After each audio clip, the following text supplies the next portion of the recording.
বসনা ফিরাই দাও, তাই এমন কথা বলে ফেলেছি। গোবিন্দ বলছে এইভাবে চাইলে হবে না, জল থেকে তীরে ওঠো। ব্রজবালারা তীরে উঠে বলছে দয়াময় আমাদের বসন দাও। গোবিন্দ বলছে এভাবে নয়, হাত দুটি উত্তোলন করো, আমাকে আত্মসমর্পণ করো, তবেই না বসন পাবে। ব্রজবালাগণ দুটি হাত তুলে বলছে দয়াময় গো, আমাদের তোমার শ্রী চরণ পাদ পদ্মে ঠাঁই দাও। হরি বল। গোবিন্দ বলল তথাস্তু। এবার বুঝতে পেরেছি, পবনদেব তুমি যার যার বসন তার তাকে দিয়ে দাও। এই বলে প্রাণ গোবিন্দ বললেন শোনো শোনো ব্রজবালা, 1 মাস রজনীতে ব্রত সম্পূর্ণ হলে আমি তোমাদের বৃন্দাবনে আহ্বান করব, আর তোমরা হবে বৃন্দাবনে কৃপা সিদ্ধা গোপী। পবনদেব যার যার বসন তার তাকে দিয়ে দিলেন। বাবা কাত্যায়নী ব্রত করে এরা হয়েছিল কৃপা সিদ্ধা গোপী। আর নিত্য সিদ্ধা গোপী কারা? নিত্য সিদ্ধা গোপী হলো যারা নিত্য নিত্য গোবিন্দকে ভজন সাধন করে। রাধারানী, ললিতা, বিশাখা, চিত্রা, চম্পকলতিকা, ইন্দুরেখা, তুঙ্গবিদ্যা, রঙ্গদেবী, সুদেবী, 8টি সখী, এরা নিত্য সিদ্ধা গোপী, নিত্য নিত্য গোবিন্দ ভজন সাধন করেন। আর সাধন সিদ্ধা গোপী কারা? 60,000 বালখিল্যমণি। 60,000 বালখিল্যমণি জানেন তারা কেমন করে সাধন সিদ্ধা গোপী হলো? যারা সাধনা করে গোবিন্দকে পেল। শোনেন আমায়রা, মাতা পার্বতীকে চেনেন তো? হ্যাঁ, আমার পাগলা বাবা ভোলানাথকে চেনেন তো? হু দেবেন তো? হ্যাঁ, যখন মাতা পার্বতীর সঙ্গে পাগলা ভোলা বাবার বিয়ে হচ্ছিল, সৃষ্টিকর্তা ব্রহ্মা, প্রজাপতি ব্রহ্মা গিয়েছিল পৌরোহিত্য করতে। হুদাসনে বসে তিনি যজ্ঞ করছেন। আর যখন পার্বতীকে ওই বিবাহের সাজে সজ্জিত করে এনেছে, মায়ের রূপ লাবণ্য দেখে ব্রহ্মা বসেছিল হুতাসনে, তিনি যজ্ঞ করছিলেন। মায়ের রূপ লাবণ্য দেখে ব্রহ্মা কামাতুর হয়ে গেলেন। তাই ব্রহ্মার শুক্র রস দিয়ে পড়ল হুমাগ্নির বালুকণার উপরে। মনে মনে লজ্জায়, অপমানে, ঘৃণায় সেই শুক্র রস পা দিয়ে বালিকণার গায়ে ঘষে দিলেন। আর 60,000 বালিকণার গায়ে লেগে 60,000 একেবারে এক লেভেলের মুনির জন্ম হয়েছে।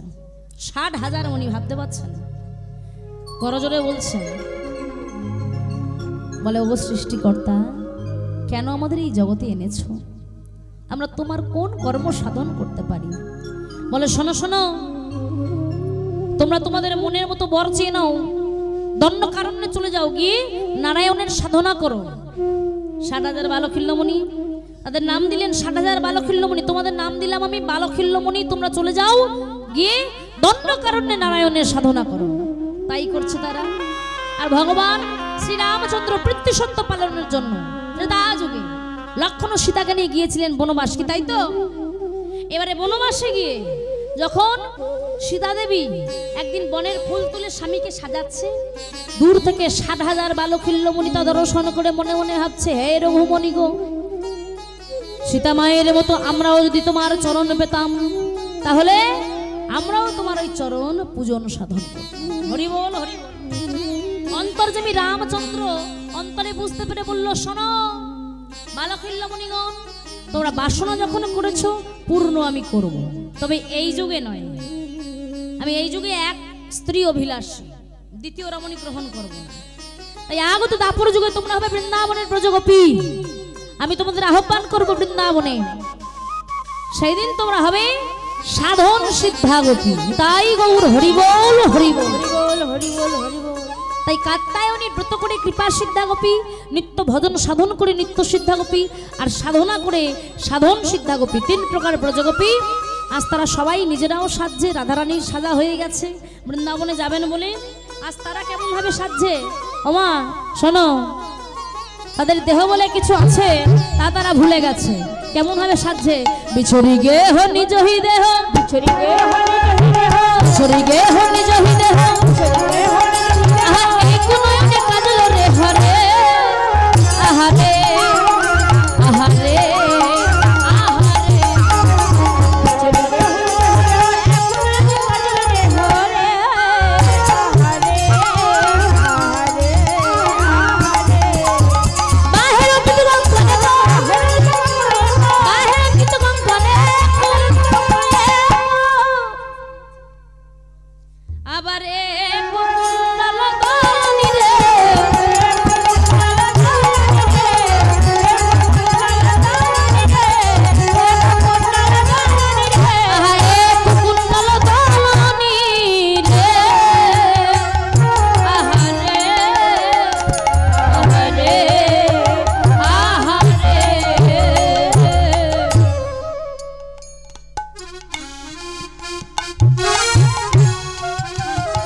হরি হরি হরি বল। ওমা বৃন্দাবনের ব্রজবালা তারা কেমন ভাবে বেশভূষা করছে? বিছড়ি কেহ নিজ হি দেহ, মানে তাদের দেহ বলে কিছু আছে তা তারা ভুলে গেছে। বিছড়ি কেহ নিজ হি দেহ, এক নয়নে কাজল রেহ, মানে এক চোখে কাজল পড়েছে আর এক চোখে কাজল পড়তেই ভুলে গেছে। বাহে রঞ্জিত কঙ্কন একু কুণ্ডল দোলনী, এক করে কঙ্কন পড়েছে আর এক করে কঙ্কন পড়তে ভুলে গেছে, এক কর্ণে কুণ্ডল পড়েছে আর এক কর্ণে কুণ্ডল পড়তে ভুলে গেছে। হরি বল হরি বল। এইভাবে বৃন্দাবনের ব্রজবালারা তারা তিন প্রকার ব্রজবালা বেশভূষা করছে। রাধারানী দাঁড়িয়ে আছেন অষ্টসখীকে নিয়ে বৃন্দাবনে যাবেন বলে, আর ও মায়েরা আরো বৃন্দাবনের ব্রজবালা তারা কি করছে দেখেন। ধনী চরণে দেয়ালো কাজল নয়নে আলতা, নয়নে আলতা, আবার হিয়ার মাঝারে দেখো বঙ্কুরাজের পাখা, বঙ্কুরাজের পাখা। চরণে দেওয়ালো কাজল নয়নে আলতা, মায়েরা আমরা পায়ে কি পরি? আলতা, তাই তো? ব্রজবালারা পায়ে কি পড়েছে জানো?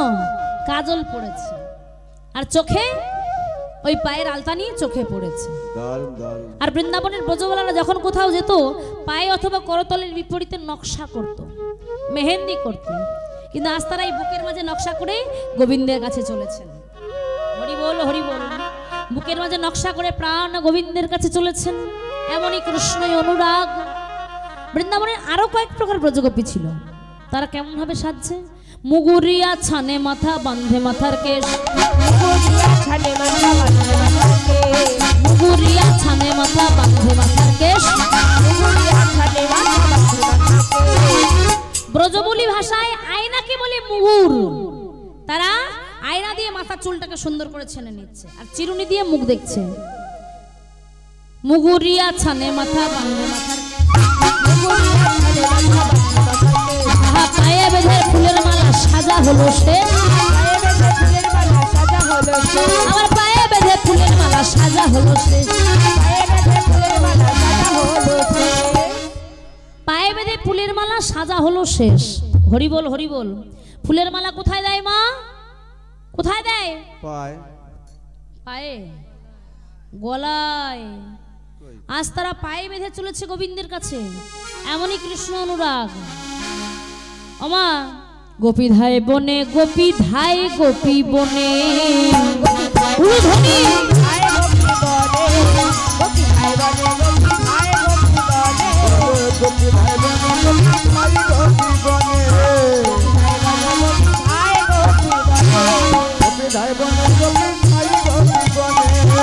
হরি হরি বল।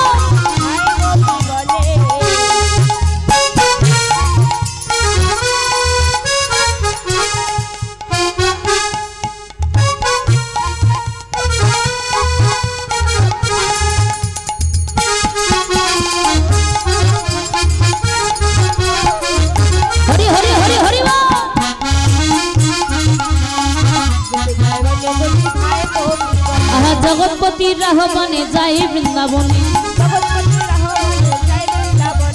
জগৎপতি রাহবনে যাই বৃন্দাবনে।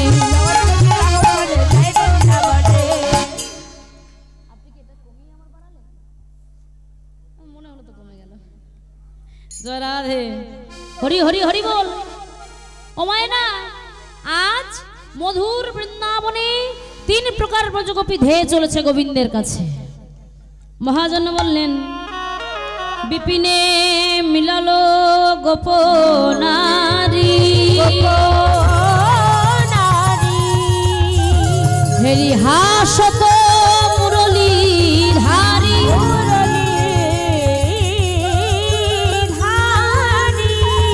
নিরখি বয়ান পুছত বাত,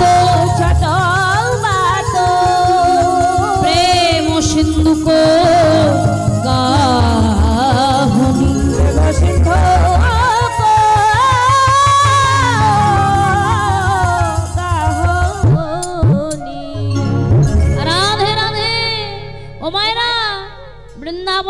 পথে সবাই চলেছে, কিন্তু বনপথে কাঁটায় তাদের বসন ছিঁড়ে যাচ্ছে, সেদিকে কারো লক্ষ্য নেই। পাশাপাশি চলেছে কিন্তু কেউ কাউকে দেখছে না। এমন অনুরাগ না হলে কি আর গোবিন্দ চরণ পাওয়া যায় গো? বনপথে কাঁটায় তাদের পায়ে কেটে যাচ্ছে, রক্ত পড়ছে, সেদিকেও কেউ দেখছে না। মহাজন বললেন, তত হইবেলি সখিনী মেলি, তত হইবেলি সখিনী মেলি, কেহ কাহক পথ না হেরি রে। আহারে আহারে আহারে,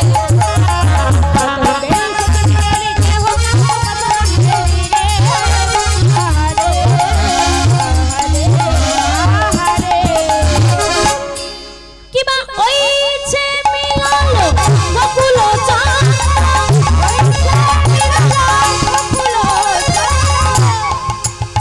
আহা গোবিন্দ দাস মালনী রে,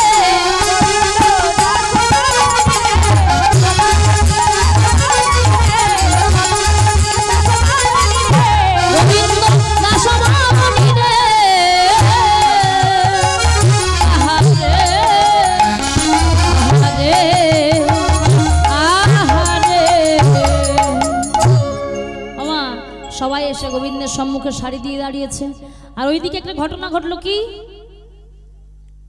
সখীগণ সবাই সুন্দর করে রাসস্থলী সাজিয়ে নিচ্ছে।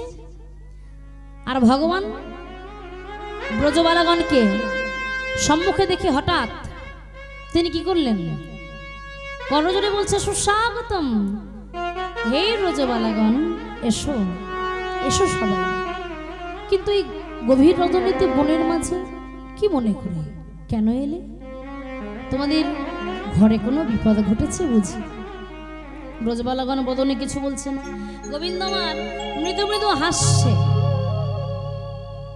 বলছে, কেন এসেছো তোমরা বনে, কথা বলো। ও তোমাদের দেখে মনে হচ্ছে, তোমাদের আলু খালু বেশ দেখেই বোঝা যাচ্ছে তোমাদের ঘরে নিশ্চয়ই বড় সড়ো কোনো বিপদ ঘটেছে। আচ্ছা, তোমাদের ঘরে কি আগুন লেগেছে? হ্যাঁ, না হলে এই বনের মাঝে এই মধ্য রজনীতে কেন ছুটতে ছুটতে এসেছো? হে ওমা, ললিতাকে চেনো তো? ললিতা আমার রাধারানীর প্রিয় সখী ললিতা। ললিতা বাবা খুব মুখরা। ললিতাকে কেউ যদি একটা কথা শোনায়, ললিতা তাকে 10টা কথা শুনিয়ে ছাড়ে। ললিতা বলছে, হে গোবিন্দ, আমরা কি স্বেচ্ছায় এখানে এলাম? তুমি তো বংশীর ধ্বনি করে যত অবলার মন হরণ করে তোমার কাছে এনেছো তোমার কর্ম সাধনের জন্য, আর আজ নিজ অধার্মিক হয়ে ধর্মের বড়াই করতে লজ্জা করছে। প্রাণ গোবিন্দ প্রশ্ন করছে, ও ব্রাজা শোনো শোনো, ও ব্রজবালারা, কেন বনে এলে সেটা তো বলো। সে আমি বংশীর ধ্বনি করি আর যেই হোক, তোমরা কেন বনে এলে সেটা বলো। তাই প্রাণ গোবিন্দ প্রশ্ন করছে, কি গো, কথা বলো গোপী, কেন বনে এলে? তাই বলছে, কহ গোপী কিসের লাগি এই গহন বনে এলে, কহ গোপী কিসের লাগি গহন বনে এলে, নিজ পতি ছাইরা যেলা পরপতি ভাবে, নিজ পতি ছাইরা যেলা পরপতি ভাবে, লক্ষ্মী সঙ্গ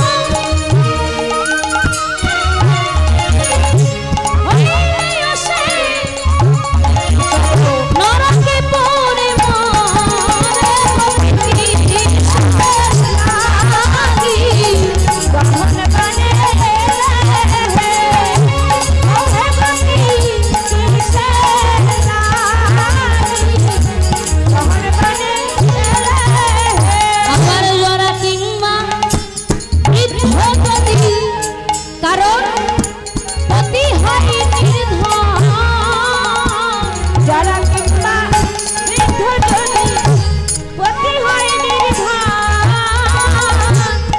সতী হয়ে পতির সেবা সতী হয়ে পতির সেবা সতী শাস্ত্র বিধান গোপী কৃষ্ণের রানী মোহন বনে গোপী কৃষ্ণের রানী মোহন বনে। ললিতা বলছে হে গোবিন্দ, নিজে অধার্মিক হয়ে ধর্মের বড়াই করতে লজ্জা করছে না? হ্যাঁ, তুমি তো অমলার মন হরণ করে তোমার কাছে এনেছো তোমার কর্ম সাধনের জন্য।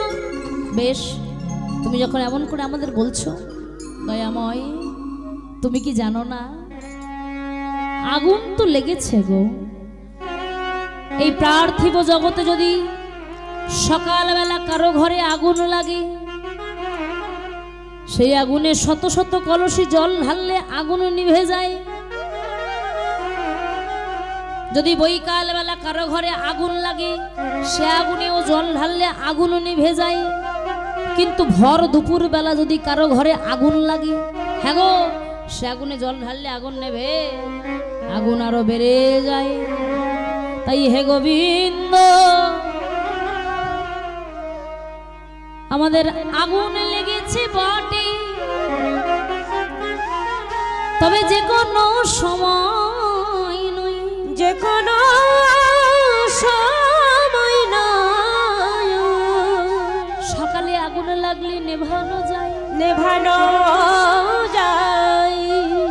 এ যে আমাদের শিশুকালের আগুন নয়, এ যে আমাদের বৃদ্ধকালের আগুন নয়। হে গোবিন্দ, আমাদের ভরা যৌবনে আগুন লেগেছে, একমাত্র কৃষ্ণ কৃপা বাড়ি বরিশন ছাড়া সে আগুন নেভানো সম্ভব নয়। তাই কৃপা করে একবার তুমি বরিশন ঘটাও দয়াময়। আজ যদি তোমাকে আমরা না পাই, আমরা অশান্তির সংসার ছিন্ন করে শান্তিময় গো তোমার আশায় এসেছি। আজ যদি তোমাকে পতিরূপে না পাই, এই দেহ নিয়ে আমরা তোমার কাছে থাকবো না, আর গৃহেও ফিরবো না।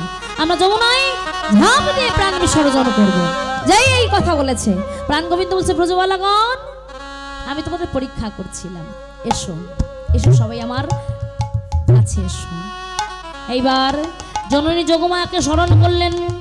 হে যোগমায়া, যোগেশ্বরী দেবী ভগবতী, দেবী ভগবতী,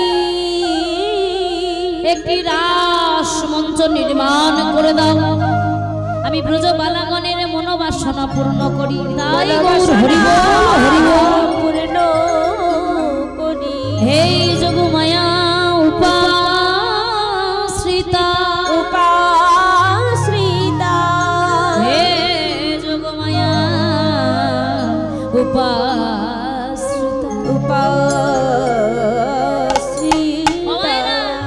বৃন্দাবনে জননী যোগমায়া ছাড়া কোনো লীলা পূর্ণ হয় না। তাই কি হলো, জননী যোগমায়াকে যখন আশ্রয় করলেন, জননী যোগমায়া সুন্দর করে একটা রাসস্থলী নির্মাণ করে দিলেন, দিয়ে বললেন, হে গোবিন্দ তুমি লীলায় মত্ত হও, আমি দাঁড়ে দাঁড়িয়ে হয়ে রইলাম। আর যদি কখনো কোনো প্রয়োজন লাগে তুমি আমাকে স্মরণ করো, আমি আসবো। বৃন্দাবনে নিধুবনে কেলিবিলাস কুঞ্জে, রাস বিলাস কুঞ্জে শতকোটি ব্রজ গোপিনী আর প্রাণ গোবিন্দ দাঁড়িয়ে আছেন, রাধারানী আছেন, অষ্টসখী আছেন। ওইদিকে কৈলাসে আমার পাগলা বাবা ভোলানাথ নিদ্রায় ছিলেন। যেই না নিদ্রা ভঙ্গ হয়েছে, পাশে যেয়ে দেখলো কে, নন্দী আর ভিঙ্গি, পার্বতী নেই। তাই ডাকছে, আয় নন্দী, ভিঙ্গি। বলছি বাবা তোদের মা কোথায়? জানিস না? তাহলে দাঁড়ে বসে কি করিস? দাঁড়ে বসে কি করিস? বাবা ভালো জিনিস তো। বাবা তাহলে তোদের মা কোথায় বলতে পারবি না? ধ্যান জগৎ জেনে দেখলো বৃন্দাবনে রাসলীলা হচ্ছে, আর সেই রাস মঞ্চে দাঁড়িয়ে হয়েছে আমার পার্বতী। ভাবছে আমিও যাব, সেই রাস রস আমিও দর্শন করব। কিন্তু সেখানে নারী ছাড়া পুরুষের যাওয়ার অধিকার নেই। এই ভৃঙ্গি, শোন না বাবা, একটু কাশি যাবি? কাশি কাশি, হ্যাঁ হ্যাঁ, জানা বাবা, আমার জন্য 80 হাত শাড়ি আনবি। হ্যাঁ যা, আর দেরি করিস না কিন্তু, যাবি আর আসবি। যা, না একাই যেতে হবে। না না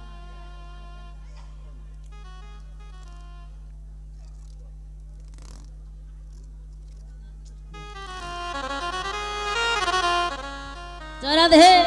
যা বাবা যা, কাশি গিয়ে আমার জন্য 80 হাত শাড়ি আনবি।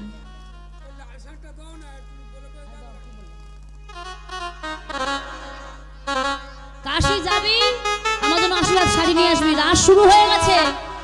হ্যাঁ, পার্বতী দাঁড়িয়ে আছে। আমি আজ নারী বেশ ধারণ করে বৃন্দাবনে যাব। সবাই দুহাত তুলে নিতাই গৌর হরি বল, হরি বল, হরি বল, হরি বল, হরি বল। রাখাল রাজা বলে দে না, কোথায় বৃন্দাবন? শ্যামকুণ্ড, রাধাকুণ্ড, গিরি গোবর্ধন। হরি হরি হরি বলে দে না, কোথায় বৃন্দাবন? শ্যামকুণ্ড, রাধাকুণ্ড, গিরি গোবর্ধন। হরি হরি হরি গিরি গোবর্ধন।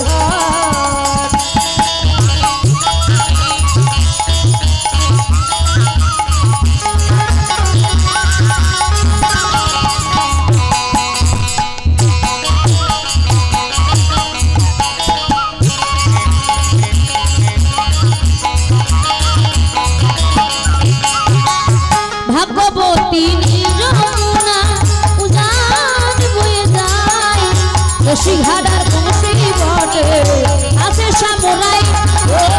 ভগবতী যমুনা উজানে বয়ে যায়, রশি ঘাটার বংশী বটে আছে সামরাই। ভাগবতী যমুনা উজান বয়ে যায়, রশি ঘাটার বংশী বটে আছে সামরাই। ভগবতী যমুনা উজানে বয়ে যায়, রশি ঘাটার বংশী বটে আছে সামরাই। বাঁশুরি বাজায় রে বাবা, বাঁশুরি বাজায়। শ্যামকুণ্ডে রাধাকুণ্ডে আছে শ্যামরাই। রাখাল রাজা বলে দে না, কোথায় বৃন্দাবন? শ্যামকুণ্ড, রাধাকুণ্ড, গিরি গোবর্ধন। শ্যামকুণ্ড, রাধাকুণ্ড, গিরি গোবর্ধন। রাখাল রাজা বলে দে না, কোথায় বৃন্দাবন? শ্যামকুণ্ড, রাধাকুণ্ড, গিরি গোবর্ধন। শ্যামকুণ্ড, রাধাকুণ্ড, গিরি গোবর্ধন। শ্যামকুণ্ড, রাধাকুণ্ড, গিরি গোবর্ধন। শ্যামকুণ্ড, রাধাকুণ্ড, গিরি গোবর্ধন। শ্যামকুণ্ড, রাধাকুণ্ড, গিরি গোবর্ধন। তাই গৌর হরি বল। কাশি থেকে আমার জন্য 80 হাত শাড়ি নিয়ে এসে যাও।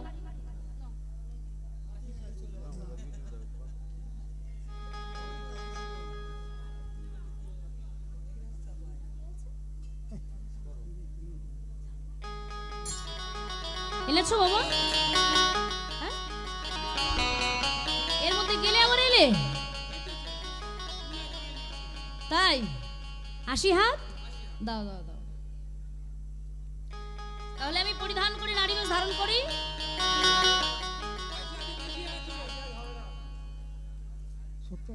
তাহলে আমি নারী বেশ ধারণ করছি। এই ভিঙ্গি, আমি তাহলে আসি বাবা বৃন্দাবনে। তোরা তাহলে সাবধানে থাকিস। ভিঙ্গি, আমার এই পুরো ষাঁটটাকে দেখিস। আমি যাচ্ছি বৃন্দাবনে। নিতাই গৌর হরি বল, হরি বল। ওমা, আজ ভোলানাথ বৃন্দাবনে যাচ্ছে। সবাই উলুধ্বনি, শঙ্খধ্বনি।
তোদের মা কেমন হাঁটে রে?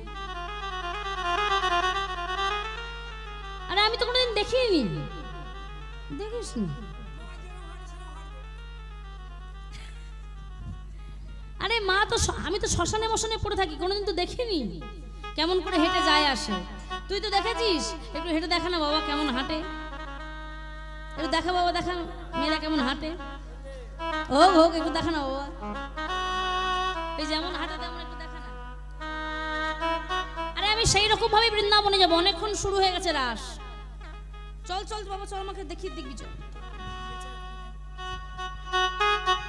মায়ের একটা উলুধ্বনি।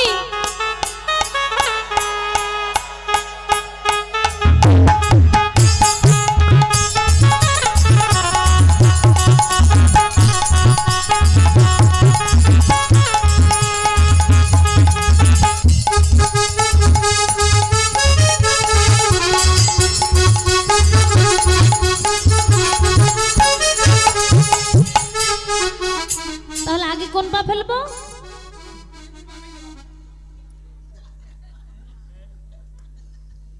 আগে তো একটা কোনো পা ফেলতে হবে।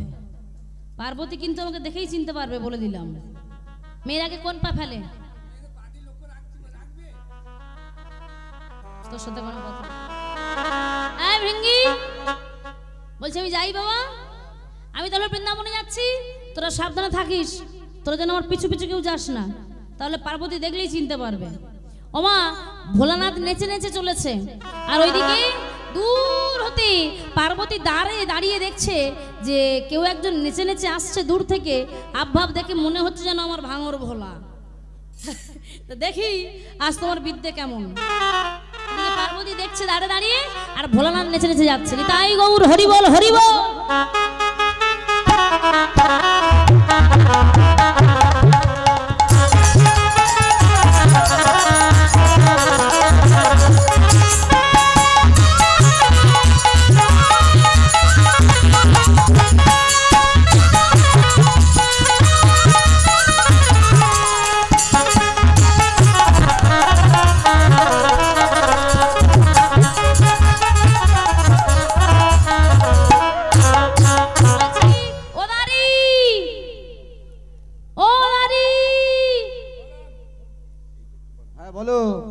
বলছি একটু পথ ছাড়ো না গো।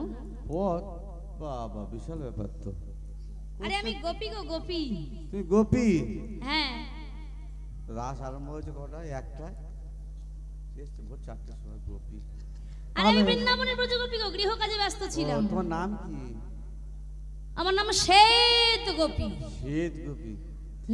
দেখো বৃন্দাবনে আমি অনেক দিন যাবত এখানে আছি। না না না, তুমি যা বলছো বুঝতে পারছি, ওই কৃপা সিদ্ধা, নিত্য সিদ্ধা, সাধন সিদ্ধা তো। হ্যাঁ হ্যাঁ, ও গোপীর বাইরে আমি। ও, তোমার স্বামীর নামটা কি? কি সর্বনাশ, স্বামীর নাম ধরবো আমি? তাও কি না, আমি স্বামীর নাম ধরলে আমি অসতী হয়ে যাব না? না না। তা তুমি তো একজন সতী নারী। হ্যাঁ। কই তুমি তোমার স্বামীর নাম ধরো দেখি। কেন? আমার বাবা সতী, আমার মা সতী, আমার দাদা সতী। বাবা, হ্যাঁ। তা সে যাই হোক, তুমি তাহলে সতীর পেটের সতী। হ্যাঁ, তা তুমি কই বলো দেখি তোমার স্বামীর নাম। তুমি যদি বলতে পারো তাহলে আমি আমার স্বামীর নাম বলবো। ভোলানাথ মনে মনে ভাবছে নাম বলি, তাহলে তুমি তোমার স্বামীর নাম বলবে তো? অবশ্যই বলবো। বলবে তো? ভোলানাথ মনে মনে ভাবছে যে পার্বতী তুমি তো আর আমার নাম মুখে আনতে পারবে না, আর আমারও আর বলতে হবে না, আমি বৃন্দাবনে চলে যাব। কই বলো দেখি তুমি কেমন সতী। দেখো কিন্তু কথা দিচ্ছ তুমি। হ্যাঁ হ্যাঁ, আমার স্বামীর নাম বলো। এই যে ঠিকরে উঠলে কেন? ঠিকরে উঠলে কেন? কি ব্যাপার? আমার স্বামীর নাম শঙ্কর। এই যে কাঁপতেছো কেন? কাঁপতেছো কেন? বলো বলো দেখি, তোমার স্বামীর নামটা বলো দেখি। আমার স্বামীর নাম তো বললাম। বাবা বাবা বাবা, তা তুমি সতী? আমি বললাম তো আমার মা সতী নারীটা কখনো স্বামীর নাম ধরতে পারে না কিন্তু। ও দাঁড়ি, বলো তোমার স্বামীর নাম কি গো? তুমি যেটা বললে সেটাই? হ্যাঁ। কেউ স্বামীর নাম এইভাবে ধরে? মামা ধরে না। আমি বাবা আমার স্বামীর নাম ধরতে পারবো। এই তো সেদিনে ওই হালখাতায় গেলাম বলে তোমার স্বামীর নাম কি? আমি বললাম তো অমুক। আমি আমার স্বামীর নাম ধরবো না, আমি স্বামীর নাম ধরলেই অসতী হয়ে যাব। তবে হ্যাঁ, তুমি যদি একান্ত বলতে জানতে চাও আমি বৃন্দাবনের কোন ঘর থেকে এসেছি, আমার স্বামীর নাম আমি আকার ইঙ্গিতে বুঝিয়ে দেবো। এটা কি বলা ছিল নাকি? আমি অসতী হয়ে যাব না। ঠিক আছে বেশ, বলো বলো। তা বেশ, আমার স্বামীর নামের প্রথম অক্ষর দন্তের ন, শেষের অক্ষর মূর্ধন্য। এবার এর মাঝে কি হবে বুঝে নাও, বসিয়ে নাও। কথা হলো, বলো। আমি সরাসরি স্বামীর নাম আমি ধরবো না, আমি অসতী হয়ে যাব। দন্তন্য কেন? দন্তের ন আর মূর্ধন্য এর মাঝখানে কিছু দিতে হবে তো। ও কি নারায়ণ নাকি? নারায়ণ। ওরে বাবা, লক্ষ্মী দেবী এসছে।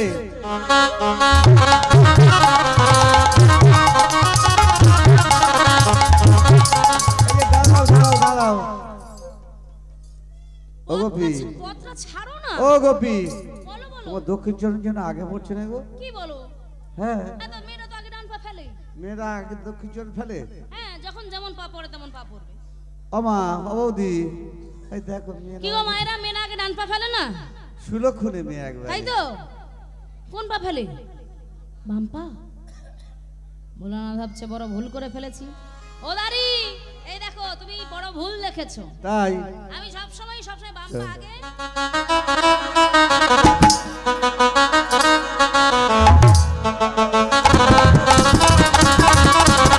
হরি হরি হরি বল।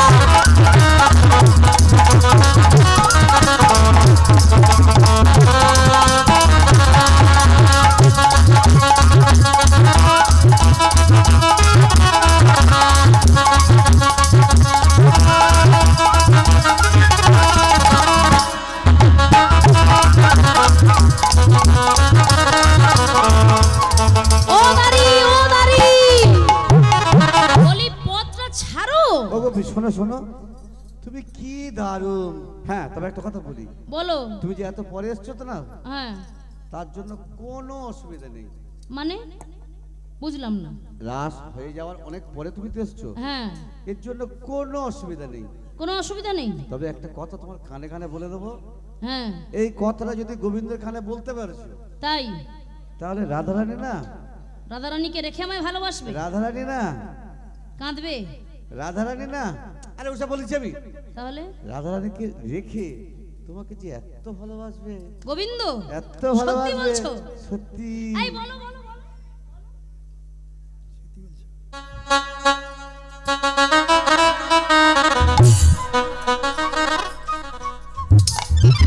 বলে পার্বতী তোমার মনে মনে এই ছিল? এ কি এ কি? পার্বতী, আমি এসেছি, আমায় একবার প্রবেশ করতে দাও।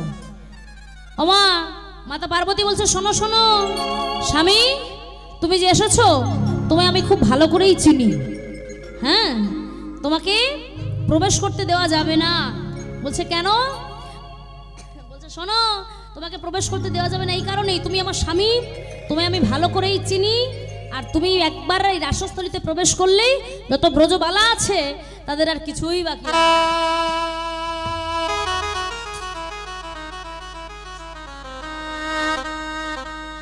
যত ব্রজবালা আছে বলছে পার্বতী বিশ্বাস করো, তুমি আমাকে একবার যেতে দাও।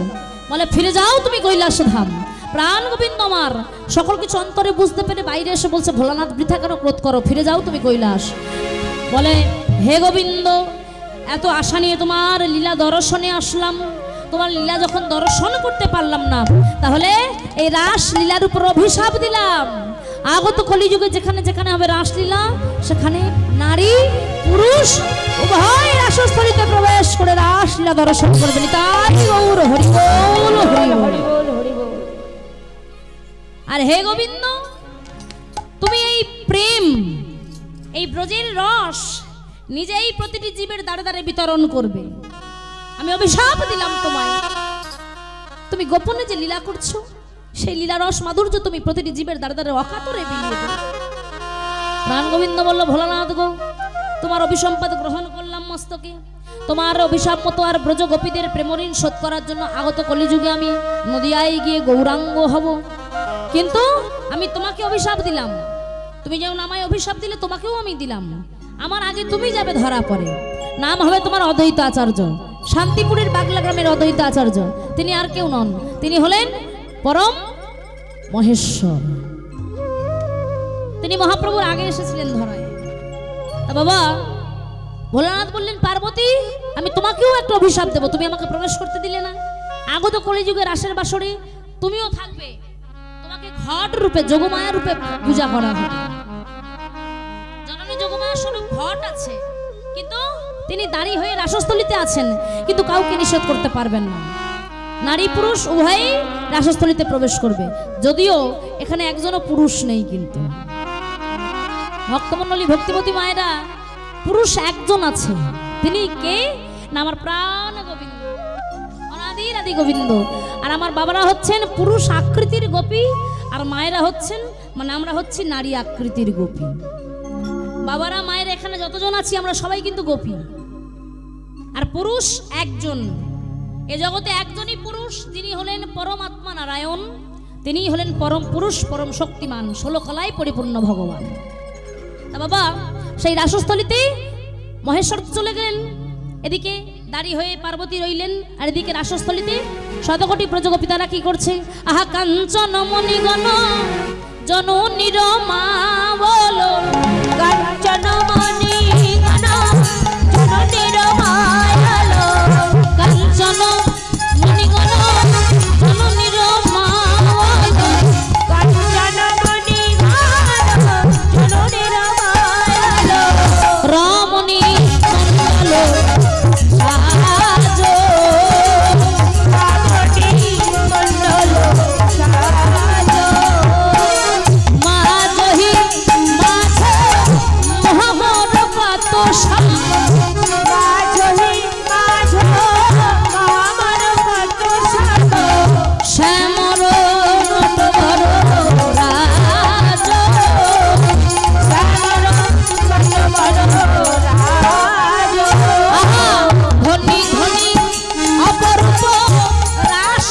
বিহার, ধনী ধনী অপরূপ রাস বিহার, ধনী ধনী অপরূপ রাস বিহার, ধনী ধনী অপরূপ রাস বিহার, ধীরবি দর্শনে চঞ্চল জলধার, ধীরবি জয়সারে চঞ্চল জলধার, রসবরী হয়ে অনিবার, রসমণি ভৈরবী ধনী ধনী অপরূপ রাস বিহার, ধনী ধনী অপরূপ। রাস বিহার। এবার রাসস্থলিতে সুন্দর করে রাসমঞ্চ সাজিয়ে প্রাণ গোবিন্দ দাঁড়িয়েছেন, শতকোটি ব্রজবালা দাঁড়িয়েছেন। এবার গোবিন্দ কি করলেন? শতকোটি গোপীর মনোবাসনা পূরণের জন্য তিনি শতকোটি কৃষ্ণ রূপ ধারণ করলেন। এক গোপী এক কৃষ্ণ নৃত্যগীত আরম্ভ হয়েছে। আচ্ছা মায়েরা কতজন নাচবেন হাত তোলেন দেখি।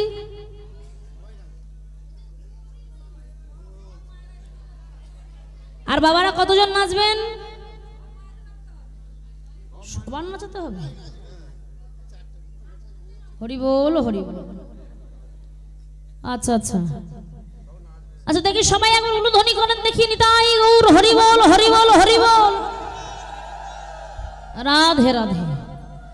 ও মায়েরা, এমন সময় বৃন্দাবনে আজ শতকোটি ব্রজগোপী তারা প্রাণ গোবিন্দকে ঘিরে নৃত্যগীত আরম্ভ করেছে। রাইধনী নাচতে নাচতে শ্যামনগরের বামে এসেছে। তখন কি করছে? নাগরে টেরে টেরে হেরয়ে রাইয় বয়ান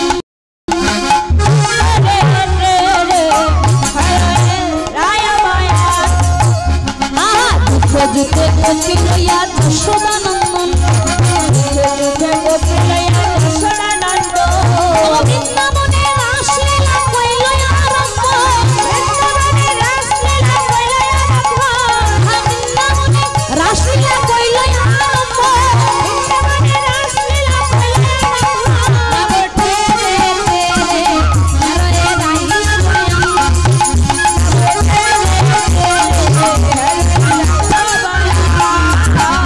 হাত দাও সবাই, হাত ধরো এমনি করে বসে বসে।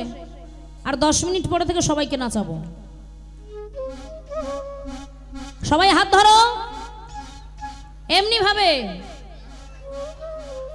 হস্তক বন্ধনে গোপী করিয়া মণ্ডলী, ধনে গোপী করিয়া মণ্ডলী, হস্তক বন্ধনে গোপী করিয়া মণ্ডলী, ধনে গোপী করিয়া মণ্ডলী, আবার মধ্যে মধ্যে নৃত্য করে শ্যাম বনমালী, মধ্যে নৃত্য করে শ্যাম বনমালী, মধ্যে মধ্যে নৃত্য করে শ্যাম বনমালী, মধ্যে নৃত্য করে শ্যাম বনমালী।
এভাবে নাচলে হবে না, বাজিটা আগে রেখে নি তারপরে তুমি নাচবে।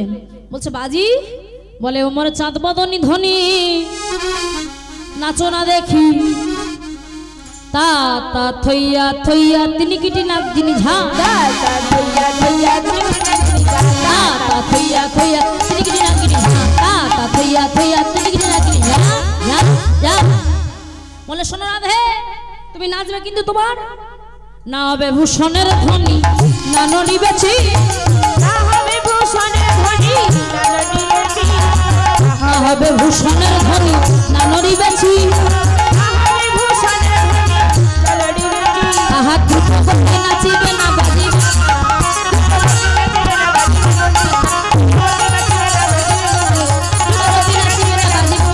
আহা দুটো করতে নাচিবে না বাজিবে মন্দির, তা তা থইয়া থইয়া তিনি নাচি ঝা, তা তা থইয়া থইয়া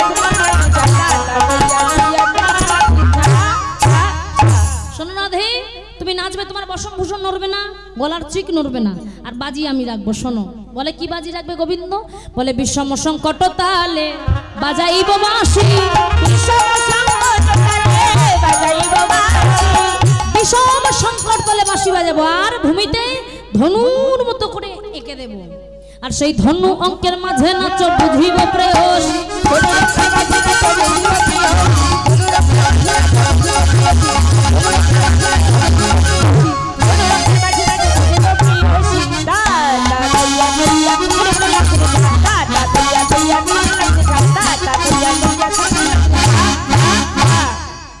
শোনো শোনো, তুমি যে নাচবে তোমার সেই ধনু অঙ্কর মতো এঁকে দেবো মাটিতে, সেই ধনু অঙ্কের মাঝে নাচবে। আর আগেই বলেছি বাজি রাখবো, কি বাজি রাখবো? শোনো ও রাধে, ও ওটো ওটো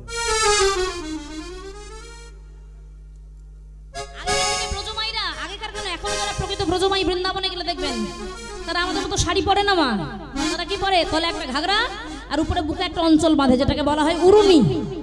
গোবিন্দ বলছে শোনো একটু সরে যাও, হ্যাঁ যদি হেরে যাও হারিলে কারিয়া লব বেসরকা চলি, হারিলে কারিয়া লব বেসরকা চলি, ঝুনিলে তোমায় দেব মোহ মুরলি হরি হরি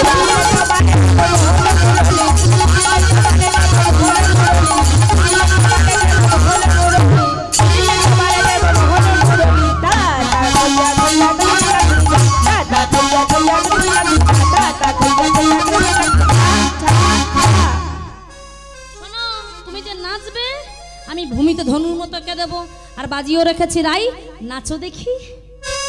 বলে নাচো, ললিতা বলছে একদম নাচবি না, সারা জীবন তোকে নাচিয়ে গেল আর তুই নেচেই গেলি। আরে আজ আমরা যা বলবো তাই শুনবি, চুপ করে বস। বলে কেন? বলে সারা জীবন তোকে নাচিয়ে গেল আঙুলের ডগায় আর তুই নেচে গেলি, আজ তোকে নাচতে গেলে শ্যাম সুন্দরকেও নাচতে হবে। ও শ্যাম সুন্দর শোনো শোনো, রাই নাচতে পারে তবে আমরাও বাজি রাখবো, আমরাও তাল দেবো, তোমাকেও নাচতে হবে। নাচবে? তাহলে রাই নাচবে। বলে শোনো বাঁকা শ্যাম তোমাকে নাচিতে হবে, নাচিতে হবে। দ্রিগে গাঝে না খেটা থগুরু নাক জিনি ঝাড়া খেটা থগুরু নাক দ্রিগে গাঝে না খেটা থগুরু নাক জিনি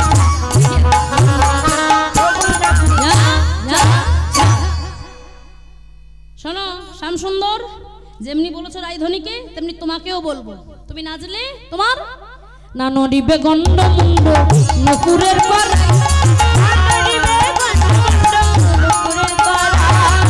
গন্ডমুন্ড মানে এই গলা আর মাথা কিচ্ছু তোমার নড়বে না, আর চরণে নুপুর। না নড়িবে গন্ডমুন্ড নপুরের পর, না নড়িবে বনমালা বুঝিব বড়াই,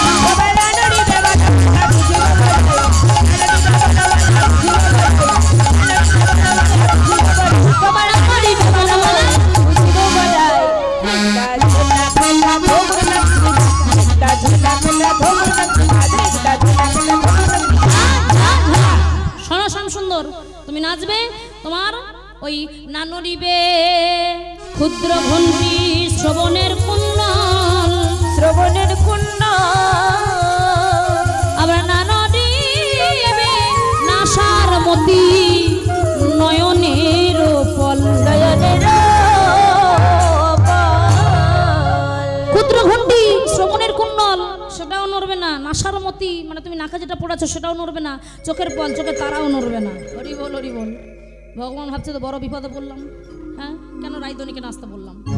বলে আর কি বলবে? বলে ও গোবিন্দ শোনো, তাল দিয়েছো তুমি বিষম সংকট, আর আমরা কি তালের কিছু বুঝি না ভেবেছো? আমরাও তাল জানি। বলে শিখলে কবে গো? বলে শিখেছি। তা আমরা যে তালটা তোমাকে দেবো গোবিন্দ একবার শুনবে নাকি? বলে শোনো উদ্ভট্ট তালেতে যদি, উদ্ভট্ট উদ্ভট্ট উদ্ভট্ট কই কেমন উদ্ভট্ট দেখি? দারুণ ও দারুণ। শুনবে নাকি গোবিন্দ? এই ললিতা এই বিশাখা একবার দেখিয়ে দিতে উদ্ভট্ট তালটা কেমন।